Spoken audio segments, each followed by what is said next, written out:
Salut zusammen, hier ist der Manni von der ersten Garage 68 in Frankreich. Also ganz speziell, heute machen wir alles auf Elsässisch. Das ist nämlich ein Buggy 1:8 4x4 in Brushless-Version für den Elsass-Reiser. Elsass-Reiser, der kommt aus Straßburg. Also ich komme jetzt aus dem 68. Straßburg, bei uns nennt man, die sagen nicht Straßburg, die sagen Städelburgisch. Und die fahren keine Wagen, die fahren Auto. Also, das Auto ist für dich, Elsass-Reiser. Du hast es in 6S Librowelle, also haben wir ein 6S Combo reingebunkert. Und ich bin jetzt nur mal 4S gefahren für die Probefahrt. Und ich muss sagen, 6S wird also Hammer sein, das Ding. Salut les gars, c'est Vadir, c'est Garage 68. Le début était en alsacien puisque c'est un alsacien qui reçoit la voiture. Un alsacien de Strasbourg, à savoir Alsace Racer, qui est donc venu chercher un Obao Hyper MT chez moi, qui a vu ce petit buggy, qui s'est renseigné dessus, ça lui a plu. Par contre, il ne voulait pas en 4S, il le voulait en 6S. Alors, on l'a mis un petit combo 6S, alors rassurez-vous, pas trop violent, c'est un moteur en 40-68, vous allez le reconnaître quand je vais enlever la carreau. Comme la carreau était craquée, j'ai donc refait une carreau. Une fois n'est pas coutume, carreau de buggy, Mani, il a loupé. Là, évidemment, à la caméra, de loin, waouh, c'est beau. De près, ça a raté. En fait, ce que je voulais faire avec le rouge ici, j'ai utilisé un rouge translucide pour mettre un autre rouge en dessous, pour lui donner un effet comme, tu sais, les petits bonbons diable Haribo, là, cette couleur rouge-noir comme ça. Alors ça a marché en partie, mais pas partout. C'était bien parti au départ, mais après, je sais pas si j'ai séché trop vite ou si j'ai pas attendu assez longtemps. Mais c'est pas grave, on me dit, quand on roule, ça va bien. Après, je voulais passer ici du gris métal, et en fait, les bombes de peinture que j'ai achetées en Italie ne sont pas du gris métal, mais c'est que de l'argent. Je balance donc des paillettes. La licorne. Et évidemment, ça s'est passé dans le blanc, etc. comme d'hab. Résultat final, on est content quand même, on le répète. Par contre, désolé, tu voulais les jantes blanches ici avec les bâtons.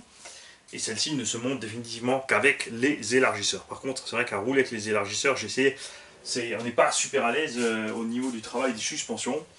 Je te conseille donc d'essayer comme ça. Et en échange, bien sûr, tu recevras en fait 2 trains pneus buggy. Donc, un typé sable bien glissant et un pour l'herbe. Comme ça, tu es tranquille. Tu pourras aussi évidemment finir les petits picots sur la route. Tu vas voir, ça tient super bien la route avec les petits picots sur le bitume. L'engin, vous l'avez déjà vu. Son état n'a forcément pas empiré puisqu'il est ici pour être refait. La carrosserie vient de chez Wartel. C'est une carrosserie, je ne vous raconte pas de bêtises. Pour ceux qui cherchent des carreaux larges, en fait, c'est vrai qu'en brushless, on a souvent le souci de ne pas trouver de carreaux assez larges et assez hautes pour pouvoir glisser nos batteries. Et ça, c'est une carrosserie. Je ne sais plus si c'était une BT Design ou autre chose. Donc, c'est des carrosseries qui arrivent sans sticker, sans rien. Qui arrivent par contre quand même avec un film dessus. Donc, c'est assez tranquille pour la peinture. Là, on a fait simple, là, on a fait le tuto arrive, même si je suis de toute évidence, comme vous le constatez, pas la personne idéale pour faire un tuto de peinture. On fera de la peinture de base pour les bâcheurs, c'est ceux qui veulent rouler et que de toute façon la carreau, il faut juste qu'elle soit belle quand elle passe. Là-dedans, on a un petit cerveau 15 kg métal étanche, on a mis un combo V1 de Arma, par contre avec la version 2 du Vario, enfin pas la version 2 mais la deuxième monte des premiers Vario Arma. Celui-ci a fait ses preuves, il a déjà 2 ans, il a toujours pas cramé, c'est bien la preuve que c'est pas celui qui va fumer. Moteur 2050 kV en 40-68 suffit largement pour ce petit buggy. Là on a mis un tout petit pignon de 14, alors en 4S bah, ça se traîne un petit 55, mais comme c'est prévu en 6, on a fait comme ça. Évidemment si tu veux rester en 4, on passera un pignon de 16-17 et en 6S ce serait peut-être même plus sage de descendre à 12. Tu feras tes essais et tu me tiendras au courant. La suspension était réglée soyeuse et avec une bonne garde-sol puisque c'est un engin pour rouler un peu partout, on ne fait pas de circuit avec. Et puis c'est tout. Radio Cougar, grand classique, hyper efficace. Ça fonctionne avec 6 piles. Ouais, c'est pas les derniers cris des radios, mais on a des potards dessus qui sont assez fiables. Tu as donc le trim de direction, le trim de gaz. La fin de course des freins, donc si tu diminues ton freinage, c'est là. Et la fin de course des gaz, si tu diminues les gaz, c'est là.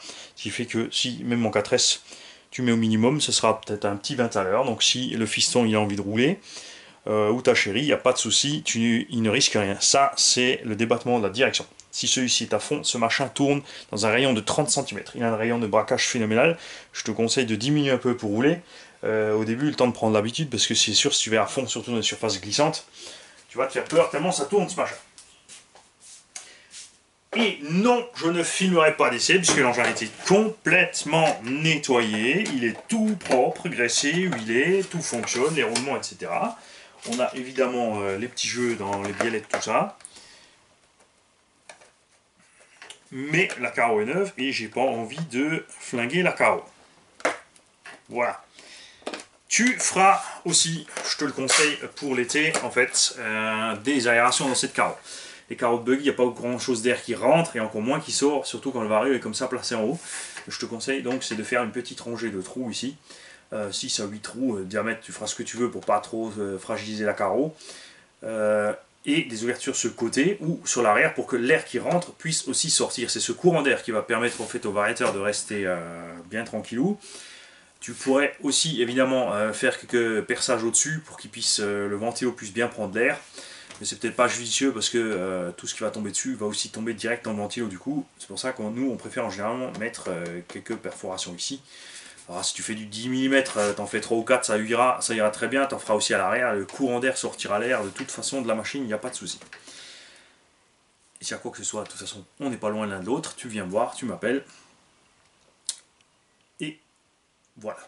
Donc les gars, dites-moi ce que vous en pensez, cette petite carrosserie un peu loupée.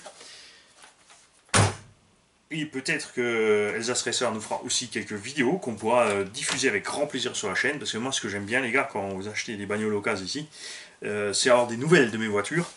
Oui, c'est les miennes, sans moi. N'hésitez pas à me faire des petits films, des petites vidéos avec le téléphone ou autre. D'ailleurs, je vais peut-être me pencher dessus pour faire une petite collecte. Donc, je vous invite, tous ceux qui ont des véhicules qui viennent du garage, à faire une petite vidéo, me l'envoyer. On donnera tout ça à Sévan. Et Sévan, il va nous faire un petit, peut-être, je promets rien, hein, mais ça serait une idée, de faire un petit best-of des véhicules du garage qui se promènent partout en France. Et pas qu'en France, il y en a en Allemagne, il y en a en Suisse. Il y a de la machinerie qui est arrivée jusqu'à Dubaï. Et en Russie. Voilà. Bonne journée à tous. À bientôt.